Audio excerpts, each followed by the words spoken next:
Elon Musk 400 અબજ ડોલરની સંપત્તિ ધરાવતી વિશ્વની પહેલી વ્યક્તિ। કેરળ હાઈકોર્ટની ટકોર, રાજકીય પક્ષો રસ્તાઓ રોકીને જાહેર સભા કરી શકે નહીં। 2 કરોડથી વધુનો ભોગ લેનારા કોરોનાને 5 વર્ષ પૂરા થશે, હજુ આ મહામારી જારી। અતુલ મોદીની આત્મહત્યાના વિવાદ વચ્ચે સુપ્રીમનો નિર્દેશ, માત્ર ઉત્પીડિતને જ આત્મહત્યા માટે ઉશ્કેરણી માની શકાય નહીં। બાઇડેન તંત્રના જતા જતા આકરા પગલાં, અમેરિકાએ ચીનની સોલાર પ્રોડક્ટ્સ પર પ્રતિબંધ મૂક્યો। ભરણ પોષણ મુદ્દે ભીખ માગો કે ચોરી કરો જેવા આદેશો પર લગામ લાગશે। મસ્જિદો પર કબજા અને સર્વે મુદ્દે હાલ કોઈ કેસ નહીં થઈ શકે, સુપ્રીમ કોર્ટ। છત્તીસગઢમાં 7 નક્સલી ઠાર મરાયા। લોકસભા અને વિધાનસભા ચૂંટણી એક સાથે યોજવાના બિલને કેબિનેટની મંજૂરી। આશ્રમ સ્કૂલોમાં શિક્ષણ વિભાગ હેઠળ નિરીક્ષણ મોનિટરિંગ કરાશે, સરકારે જોગવાઈઓ જાહેર કરી। ભારતમાં પ્રદૂષણથી દાયકામાં 38 લાખ લોકોના મોતના અહેવાલથી ખળભળાટ।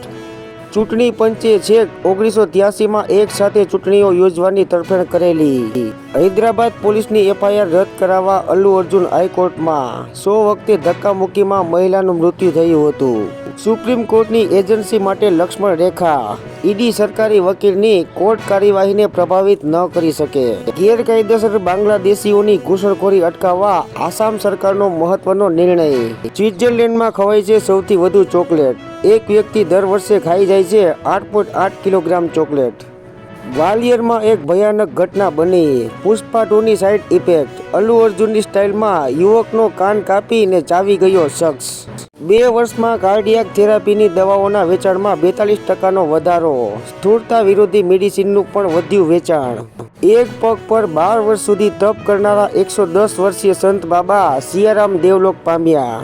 દેવભૂમિ દ્વારકામાં સરકારી રેકર્ડ સાથે ચેડા કરીને વિઝા મેળવવાના કૌભાંડનો પર્દાફાશ।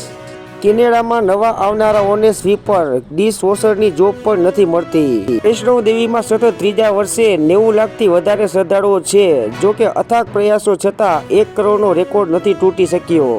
2024-25માં ટેક્સ રિફંડ 46.31% વધીને ₹3.8 લાખ કરોડ થશે। ગોપાલ નમકીનમાં આગથી 20થી 25 કરોડનું નુકસાન, શોર્ટ સર્કિટથી આગ લાગી હતી। અમદાવાદ એરપોર્ટ પરથી 25% ડોમેસ્ટિક ફ્લાઇટ ઇન્ટરનેશનલ ટર્મિનલ પર શિફ્ટ થશે। અમદાવાદના કાલુપુર રેલવે સ્ટેશને સામાન્ય મેટ્રો અને બુલેટ ટ્રેન સુવિધા એક સાથે મળશે, જે દેશનું પ્રથમ સ્ટેશન બનશે। મહાગઠબંધનમાં પોર્ટફોલિયોની ફોર્મ્યુલાને અંતિમ ઓપ આપવામાં આવ્યો। મહારાષ્ટ્ર મહાયુતિનું કેબિનેટ વિસ્તરણ 14 ડિસેમ્બરે થશે। કેબિનેટ વિસ્તરણ અંગે ફડણવીસે કહ્યું, ભાજપના સંભવિત મંત્રીઓની યાદી તૈયાર, કેન્દ્રીય નેતૃત્વ અંતિમ નિર્ણય લેશે।